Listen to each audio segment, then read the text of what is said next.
nasa kada gantong klase kong video, di ba? Sinasabi ko agad sa umpisa kung ano yung magiging punchline. Ngayon, para sa video na to, yung magiging punchline ko kasi ngayon, putya ang galing. Tayo pala talaga yung may control sa nangyayari at kung anong mangyayari sa atin. Ngayon, naisip ko, imbis na sabihin ko yun as punchline sa intro, ipapakita ko na lang sa inyo na putya, totoo talaga. Na putya, tayo pala talaga ang may control sa mangyayari at kung anong mangyayari sa atin. Bali, kakauwi lang namin, alas 3 na ng hapon, 3:16. December 7 ngayon, ay nakikita ba? December 7 ngayon, annual JRP Kings of Kings ngayon. Nag-line up kami doon, niline up namin doon yung wave. Bali, alas 2 pa lang, gising na kami para umabot yung unit namin doon. Tapos umuwi muna kami kasi ano yun parang whole day yun. So babalik na lang kami mamaya. Kakauwi lang namin ngayon. 3 PM ngayon. Ngayon pag-uwi ko, syempre pagod na pagod ako. Pagod na pagod ako, di ba? Puyat, pagod na pagod. Meron akong mga options. Chinek ko maigi. Anong mangyayari sa akin pag uwi ko? Chinek ko maigi. Meron akong mga options na gagawin. Di ba? Pwedeng matulog ako, magpahinga. Total Sabado naman. Tsaka may ginawa naman ako dun sa King of Kings. Nagbablog ako dun. Babalik kami dun para tapusin mamaya. Sa madaling sabi, gumagawa ako ng content dun kanina. So kung matutulog ako ngayon, okay lang. Kasi may content naman ako na nakaabang. Ang kaso lang, mapuputol yung daily upload ko. Daily upload nga tayo dito sa YouTube, di ba? Ayun yung unang option. Maligo at magpahinga at mag-regen. Kasi babalik pa tayo dun mamaya sa Caloocan. Or maligo, mag-power nap, umidlip ng saglit, magkabal, at mag-video. Di ba? Yun yung pangalawang option. Maligo, magkabal, habang nag-video. Di ba? Nakapagkabal na ako, nakapaglaro na ako, tapos nakapag-video pa ako. Daily upload eh. Pangatlo, Sabado ngayon, baby time. Baby time, Sabado ngayon eh. Spend time kay Wada. Ayun yung pangatlong option. Tapos pang-apat, rumatrat sa clothing. Yung sa clothing ko, gumawa ng mga creatives pang-posting sa TikTok at sa Facebook. Diba? May 4 akong option. Para sa araw na to, matapos kong kumilos para makapaglapag sa show, nag-content ako doon, pag-uwi ko, may 4 akong option. Ang daming option pala talaga sa buhay. Ngayon, ako yung magde-decide ano yung gagawin ko doon. Diba? Doon sa 4 na option na yon, ako yung magde-decide. Walang sino mang pwedeng magsabi sa akin ano yung dapat kong gawin doon. Sa tingin nyo, anong ginagawa ko ngayon? Nagbibideo ako, tama. Nagbibideo ako habang nagkakabal. Naglalaro ako habang nag-upload. Ngayon, bakit ito yung pinili kong option? Diba? Para sa akin, yung hindi maputol yung daily upload ko sa YouTube, sobrang ano siya sobrang practice siya ng self-discipline ko. Kasi nga, nangako ko sarili ko 10 days ago na mag-daily upload ako dito sa YouTube, di ba? Ayun yung pinili ko. Maligo, umidlip saglit, magkabal habang nagbibideo. Nakapagkabal na ako, nag-enjoy na ako. Hindi pa mapuputol yung daily upload. Sobrang solid siya as practice na sa discipline. Ngayon, anong sinasabi ko sa inyo? Sobrang daming options pala sa araw-araw. Diba? Sobrang daming options, sobrang daming mong pwedeng gawin kung paano mo i-spend yung 24 hours ng buhay mo. Kasi lahat tayo para-paras may 24 hours, di ba? Ang daming option. Tapos, tayo yung magde-decide. Diba? Tayo yung magde-decide. Ako yung nag-decision ano yung gagawin ko dun sa 4 na option eh. Tayo yung magde-decide. Sa madaling sabi, kontrolado pala talaga natin ano yung mangyayari at nangyayari sa buhay natin. Diba? Tayo yung magde-decision. Kaya pala, may tagi-tigisang utak tayo. Kaya pala may mga sarili tayong desisyon. Kaya pala tayo yung pinakamataas sa... Tayo yung tuktok ng Animal Kingdom, di ba? Kasi tayong mga tao, may sarili tayong desisyon. Hindi tayo gaya ng kunyari, grupo ng ibon. Yung grupo ng ibon, parang wala silang ibang kailangan gawin kundi sumunod dun sa mga kauri nila, di ba? By batch silang umaalis ng ganun. Tayong mga tao pala, no? Dahil may utak tayo yung tuktok ng Animal Kingdom, may sarili tayong desisyon.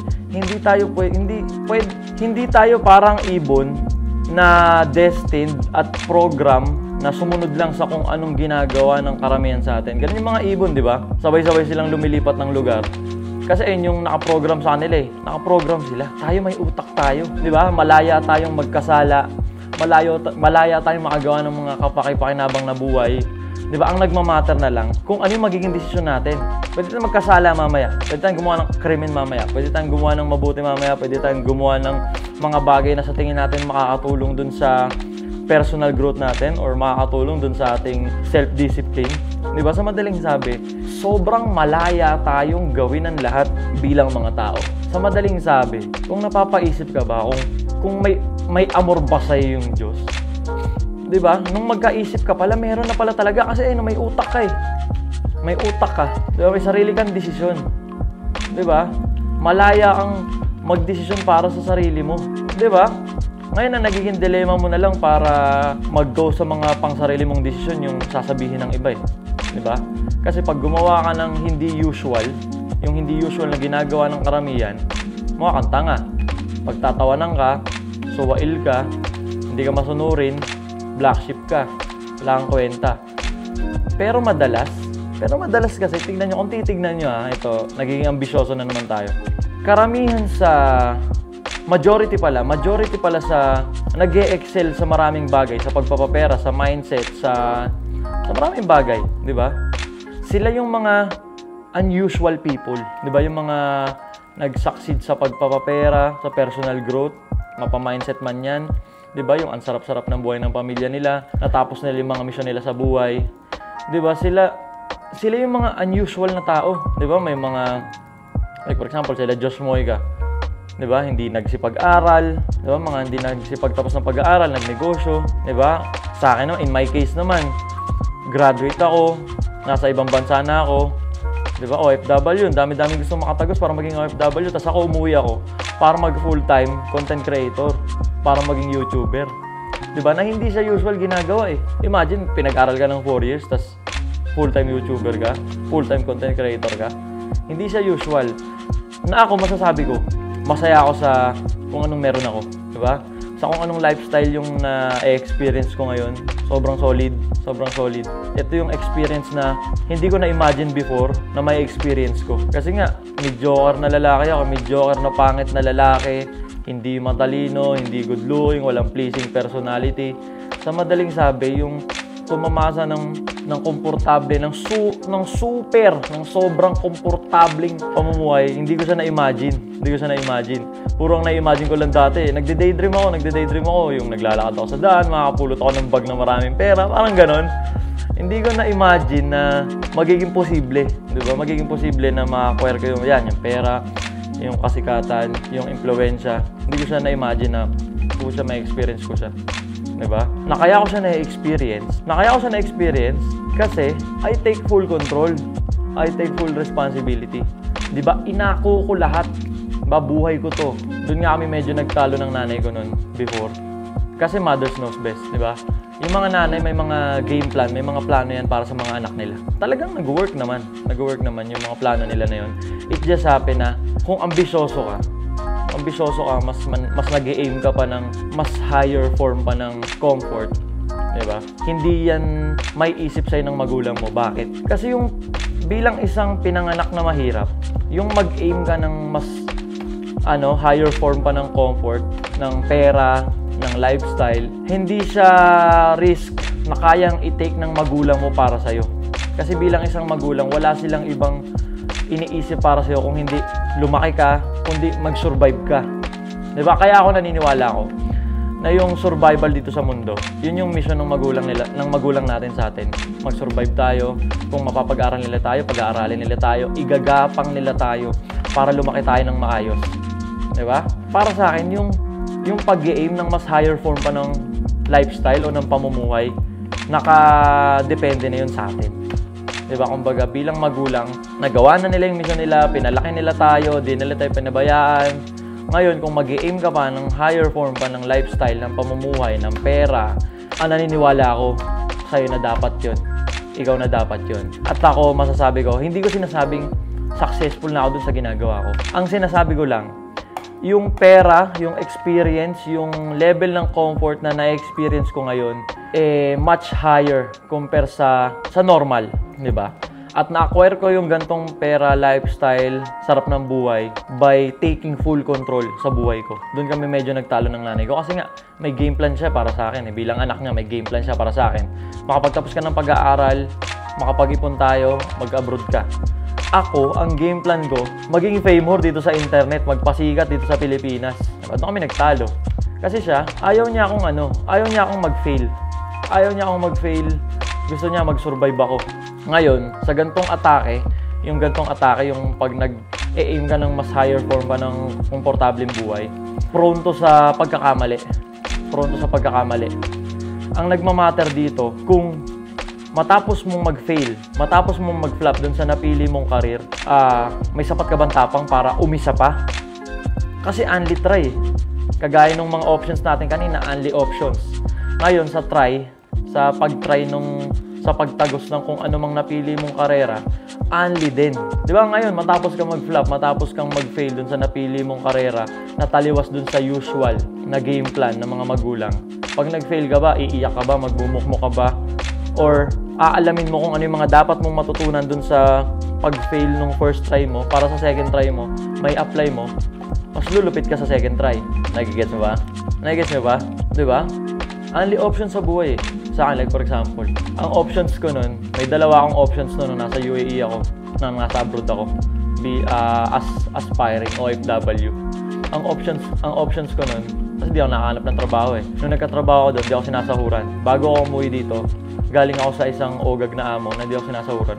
Ang options ko nun, magstay lang doon sa amo ko na yon kasi binisahan niya naman ako. Sa mga OFW dyan, yung bisahan ka ng employer, ang laking bagay nun. Binisahan niya naman ako ng 2 years, kaso hindi niya ako sinasahuran. Ang option 1 ko, magstay ako doon, magtiis, di ba? Magtiis, have faith na soon, magbubunga rin yung pagtitiis ko dun sa amo na yon. At puta, 3 months ako hindi sinasahuran.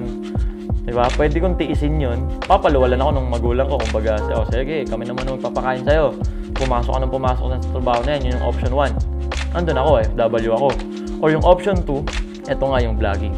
Diba? Mas pinurso ko to, mas ginuo ko to, mas tinindigan ko tong vlogging. Diba? I take full control. I take full responsibility. Diba? I take full accountability sa buhay ko. Diba? Ako masusunod. Yun nga lang, mukha kang suwail nun. Mukha kang hindi sumusunod. Mukha kang tampalasang nila lang kasi sinuway mo yung magulang mo eh. Pero at the end of the day, pag kasi may mga bagay or may mga ideas ka na sa tingin mo para sa'yo din naman, kasi hindi mo in-execute, tapos tumanda kang failure, maghanap ka ng masisisi. Diba? Maghanap ka ng masisisi nun eh. Pero kung sa 20s mo, like for example, yung ginawa ko sa 20s ko, I take full control, I take full responsibility. Inako ko na yung kakahinatnan ng buhay ko. Hindi, ako na to. Ako na to. Magalit kung magagalit kayo sa akin, pero ako na to. May mga gagawin ako, may mga plano ako, may mga game plan ako na i-execute na para sa akin din to, na pag ito nagbunga, pare-pares tayong may kinabang. Yun, di ba? Kasi pag umasa ka ng umasa sa magulang mo, sa game plan ng magulang mo, tapos ikaw mismo, aware ka naman na may mga game plan dyan sa paligid mo. Kasi itong game plan ng vlogging, nakita ko lang din sa internet to. Hindi ko idea to. Hindi ko to originally na idea ko to, nag-come up sa utak ko. Hindi, nakita ko lang din to. Pumapaldo sila kung yumaman sila na bago buhay nila ng vlogging. Di ba? Nag-vlog din ako.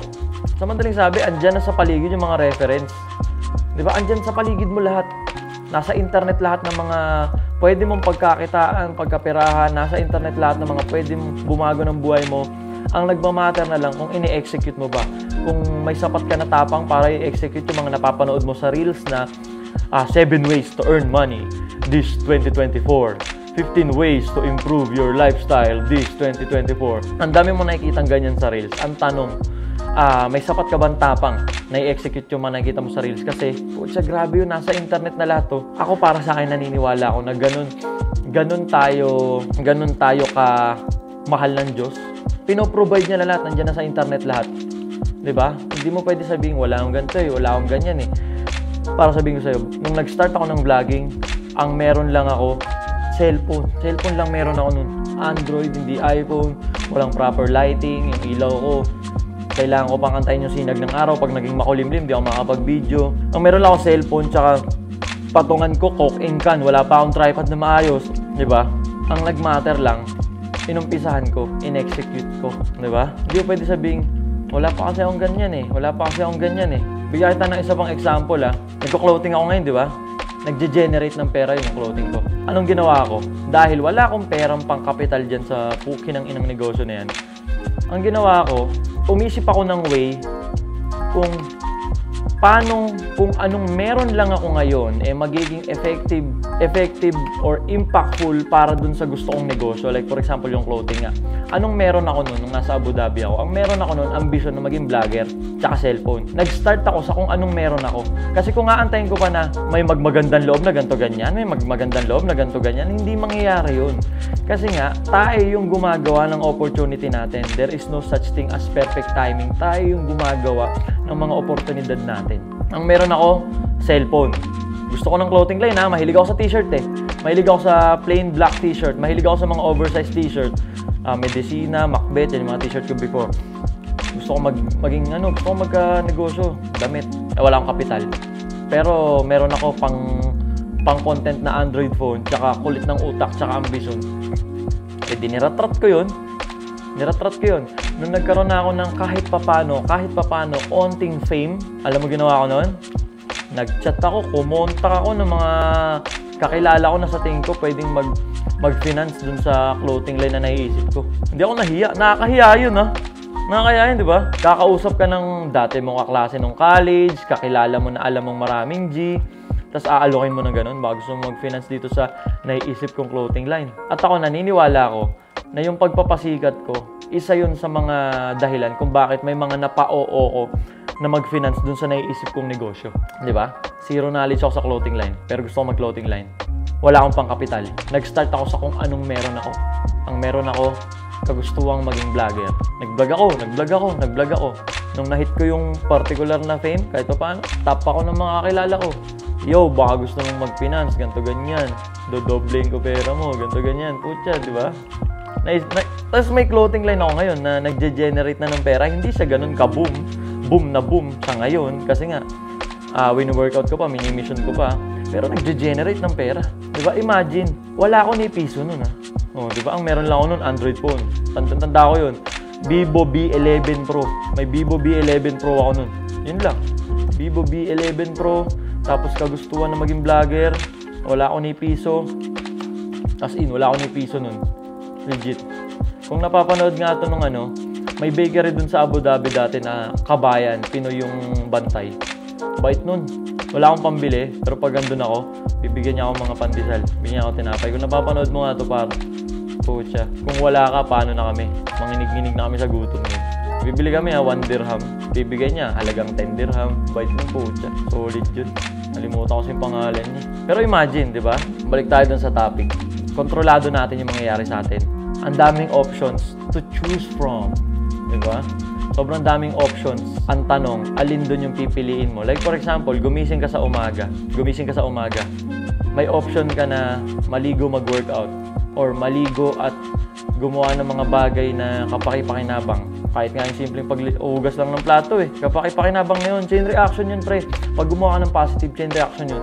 Pagising mo, naligo ka, naglinis ka ng bahay, nakita ng nanay mo, good mood yung nanay mo. Yung nanay mo, good mood magtrabaho. Diba? Chain reaction yan, hawa-hawa na yan. Good mood nagtatrabaho yung nanay mo, nagagawa niya maayos yung trabaho. Di yung bossing niya, natutuwa sa kanya, pwede siyang bigyan ng bonus nun. Nagets mo ba? Kapag gumawa ka ng positive, diba? Chain reaction yun. Puro positive din yung mangyayari. Pero kung gumising ka, pagising mo, ang option na pinili mo para ubusin yung oras mo, mag-scroll sa TikTok, mag-scroll sa FB, sa IG Reels. Diba? GG yun, man. Diba? Ubus oras mo nun Lagi mong tatandaan, hindi ka na bumabata. Ayun yung isa sa mga nakakakilabot na pumapasok sa utak ko sa araw-araw Kaya parang nakakatakot tamarin. Hindi ka na bumabata. Diba? Paedad ka ng paedad. Hindi ka man lang ba nanlulumo? Matatapos na yung taon ngayon. Anong nangyaring kakaiba sa'yo? Di ba? Naka-experience ka man lang ba ng masarap-sarap na buhay ngayong year? Nag-improve man lang ba yung savings mo ngayong year? Kasi kung hindi, nakakilabot. Di ba? Yung pag-uugali mo ba ng 2020 up to this 2024, ganun pa rin. Nakakilabot yun. Kasi di ka na bumabata. Di ba? 18 years old, 19 years old, manginginom ka, gimikero ka, ayan, party. Up to this day, ganun ka pa rin. Nakaasa ka pa rin sa magulang mo. Ito malupit. Habang nakaasa ka sa magulang mo, tapos may idea tayo sa sarili natin na hindi na tayo bumabata, pati yung magulang mo hindi na rin bumabata. Kung usapang madidilit, mauunang madidilit yung magulang mo sa'yo. Paano pag nadilit na sila? Diba? Kasi ikaw, di ka pa nakapag-establish ng sarili mong shit. Tsaka paano na? Paano naman? Unlimited options sa araw-araw. Kailangan mo lang tignan maigi. Kailangan mo lang tignan maigi. Bigyan kita ng pinaka-common na options sa araw-araw. Pagising mo, bigyan kita ng pinaka-common na options na the best mong gawin sa araw-araw na pwede mong simulan mamaya, matulog ka ng maaga. Siguro pinaka-late na yung 10 p.m. Tapos pilitin mong magising ng 6 a.m. Anong gagawin ko nun to? Hindi ko rin alam. Kasi ako, ganun din ako. Gumigising ako ng maaga sa araw-araw nang hindi ko alam kung ano yung gagawin ko. Wala naman akong plano sa araw-araw eh. Di ba? Hindi ko alam kung anong gagawin ko. Pero gumigising ako ng maaga. Di ba? Gigising ako ng maaga na. Di ba? At least gising na ako. Kasi pag gising na ako, nakaligo na ako, nakapag-unat-unat na ako, nakatulala na ako, pag may pumasok na idea sa akin, pwede ko nang i-execute. Kesa naman sa pag may naisip akong something habang nakahiga ako, babangon ka pa, maliligo ka pa, anong oras na. Eh kung araw-araw gising ka ng maaga, gising ka ng maaga, kahit wala kang gagawin, pag naisip mong wala kang gagawin, umpisan mo na sa personal mo na. Pagising mo, putya, maligo ka. Diba maligo ka? Hygiene yun. Para sa'yo na agad yun. Maligo ka. Kung may mga labahan ka, maglaba ka. Kung may mga hugasin, maghugas ka. Diba? Maglinis ka ng bahay nyo. Basta gumising ka ng maaga. Diba? Kasi pag gising ka ng maaga, pag nagkaroon ka ng ideya, pwede mo nang i-execute. Kaysa naman magigising ka ng tanghali, nakaisip ka ng ideya ng alauna, kaso alauna na, bukas na yan, ng oras na eh. Di sayang yung araw mo na naman. Diba? Unlimited options sa araw-araw na nangyayari sa buhay mo. Ang nagmamatter, anong option yung pinipili mo? Kagaya ngayon, kakauwi lang namin, galing dun sa diba? Galing dun sa show, puyat ako nun. Pwede ako matulog. Pero imbis matulog, mas pinili ko na kumausap ng isa or dalawang mong classes na pangit dyan dito, sa YouTube. Kutya, may mapalupit lang kasi positive itong ginagawa ko eh. Tinutulungan kitang maintindihan or magets yung mga bagay-bagay. Kutya, maka-influensya lang ako ng isa or dalawa. Mas straighten up yung mindset, yung galawan, yung habits. Kutya, solid na yun, man. Solid na yun. Kahit pa paano, napapangatawanan ko na yung tawag na influencer. Kasi naiilang ako eh. Influencer tawag. Ginisip ko, ano bang influensya ko? Ano bang influensya kong maayos sa bagong kabataan, sa bagong milenyo? Diba? So, imbis matulog ako, magpahinga Sabado ngayon dahil pagod ako kanina. Alas 2, naglapag kami ng motor dun sa King of Kings. O yan, pinindot ko yung record. Ay pagkwentuhan ako sa'yo. Diba? Ngayon, may napanood ka na namang video ng ganito. Ang nagmamatter na naman kung i-execute mo ba tong video na to. Kung ano yung mga naintindihan mo dito. Hindi lahat ng sinabi ko pwedeng fit sa'yo ha. Pwedeng dito sa 10 minutes video na to. Pwedeng ang nag-hit lang sa'yo yung 30 seconds lang nung gantong minuto. Diba? Yung mga videos, yung mga information sa internet, para yung parang kumakain ng niyan. Parang kumakain ng daing na bangus. Kainin mo yung edible. I-absorb mo yung edible. Yung mga tinik, hindi mo kakainin syempre. Patitinik ka eh. Diba? May napanood ka na naman video. Ang magmamatter na naman ngayon, kung may sapat ka ba na tapang para i-execute yung natutunan mo dito ngayon. Diba? 10 minutes no? Daily upload, hindi papalya. Palaking pa natin to. Pangalan ng Study First. Wala pa sa isipan ko yan at stick to ang parents ko. Pangit mo kami sa paningin nyo. Dagdag natin to sa ginagawa natin. Kumausap ng lehitimong classes na pangit. Tumulong na mas straighten up yung pag-iisip niya. Ang nagtatanong kayo, ilang taon ako? 27 ako. 27 years old ako. Yun lang.